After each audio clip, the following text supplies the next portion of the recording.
اس کی باتوں کے اوپر خوش ہیں. انہی دنیا دار علماء جو دنیا داروں کو خوش کرنے کے لیے باتیں کرتے رہتے ہیں اور کہتے ہیں اللہ تعالیٰ بڑا غفور رحیم ہے جی, جو مرضی کرو, اللہ تو ساڑی نمازیں نہیں چاہیے. اور بھائی اللہ نے کب کہا ہے کہ مجھے تمہاری نمازیں چاہیے؟ اللہ تو کہتا ہے تمہیں تمہارے لیے نمازیں چاہیے. اور نماز کو اتنا کیجول بنا لیا انہوں نے. صحیح مسلم کے اندر حدیث ہے, آپ صلی اللہ علیہ وآلہ وسلم نے فرمایا بندے کے کفر اور اسلام کے درمیان فرق ہی نماز ہے.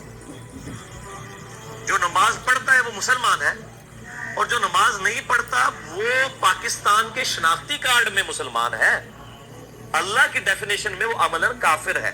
صحیح مسلم انٹرنیشنل نمبرنگ کے مطابق 246 نمبر حدیث ہے. آپ جا کے پی ڈی ایف کھول لیں, اسلام 360 میں جا کے 246 نمبر حدیث صحیح مسلم کتاب الایمان چیپٹر میں کھول کے دیکھیں کہ بندے کے کفر اور اسلام, شرک اور اسلام کے درمیان فرق ہی نماز ہے. آپ بے شک اپنے آپ کو مسلمان کلیم کرتے رہے, لیکن وہ شناختی کارڈ والا مسلمان ہے, نکاح طلاق والا مسلمان ہے, اس کا جنازہ بھی پڑھ دیا جائے گا, پیدا ہوگا اذان بھی دے دی جائے گی. اللہ کے حضور وہ مسلمان نہیں ہے, وہ بس کلمے کا ہی ہم احترام کرتے ہیں, ادروائز تو عملاً کافر ہے وہ. اسی طریقے سے جامعہ ترمذی میں حدیث ہے, سنن نسائی کے اندر حدیث ہے, سنن ابن ماجہ کے اندر حدیث ہے کہ آپ صلی اللہ علیہ وآلہ وسلم نے فرمایا جس نے نماز چھوڑ دی گویا اس نے کفر کیا. من ترک الصلاۃ متعمدا فقد کفر. اس سے زیادہ اور کیا سخت بات کی جائے کہ کسی کو یقین آئے کہ جس نے جان بوجھ کے نماز چھوڑ دی اس نے کفر کیا. آپ جان بوجھ کے یہ نہ سمجھیے گا کہ میں بال بچیاں دے وہ کمائی کرتا رہنا تھا, مجھے ٹائم نہیں ملتا. جان بوجھ کی ڈیفینیشن بھی نبی علیہ السلام نے بخاری اور مسلم میں موجود ہے کہ اگر کوئی شخص بے ہوش ہو جاتا ہے یا سویا رہ جاتا ہے, یہ دو آپشنز ہیں. یہ تیسرا آپشن ہے وہ بھول جاتا ہے, تو جیسے یاد آئے اسی وقت وہ والی نماز پڑھ لے. لیکن جو شخص دنیا کو ٹاپ پرائورٹی مانتا ہے, اپنا آفس چھوڑنے کے لیے تیار نہیں, اپنا کلینک چھوڑنے کے لیے تیار نہیں ہے, اور اپنی دکان چھوڑنے کے لیے تیار نہیں ہے نماز کے لیے, تو ظاہر ہے کہ وہ تو اپنے آپ کو دھوکہ دے رہا ہے. اللہ تعالیٰ تو اپنے معاملات کے اندر بالکل اسٹریٹ فارورڈ ہے. بالکل یہ ذہن میں رکھ لیں.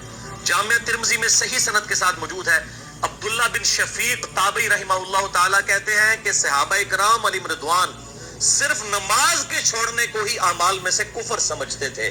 یعنی وہ کسی کو نماز پڑھتا ہوا دیکھتے تھے تو کہتے تھے یہ مسلمان ہے, اور کسی کو نماز پڑھتا ہوا نہیں دیکھتے تھے تو وہ کہتے تھے یہ کافر ہے. یہ جامعہ ترمذی ہے, یہ کوئی سٹوری بک نہیں میں سنا رہا آپ کو.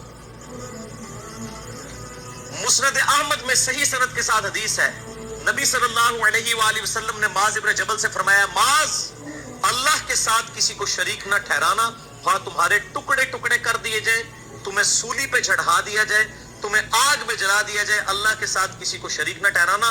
اور معاذ نماز بھی نہ چھوڑنا, کیونکہ جس نے نماز چھوڑ دی اللہ تعالیٰ کے ذمہ کرم سے وہ نکل گیا. اللہ کے حضور اس کے لیے کوئی حصہ نہیں ہے جس نے نماز چھوڑ دی.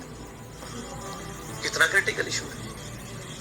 اور اسی طریقے سے مسند احمد میں یہ ایک اور حدیث ہے کہ آپ صلی اللہ علیہ وآلہ وسلم نے فرمایا جس شخص نے اپنی زندگی میں نماز کی حفاظت کی, قیامت والے دن وہ نماز اس کے لیے نور ہوگی, نجات ہوگی, اور اس کے حق میں دلیل ہوگی. اور جس نے نمازوں کی حفاظت نہیں کی اس کے لیے قیامت والے دن کوئی نجات, کوئی نور اور کوئی دلیل نہیں ہوگی. الٹا اس کا حشر قارون, فرعون اور ابی ابن خلف کے ساتھ ہوگا والعیاذ باللہ تعالی. یہاں تو ہم کہہ دیتے ہیں یا اللہ جو کچھ بھی ہے تیرے محبوب کی امت سے ہے, یعنی اللہ ہم نے تو اپنی اصلاح کوئی نہیں کرنی, ہمیں اسی طریقے سے ہی قبول کر لیں.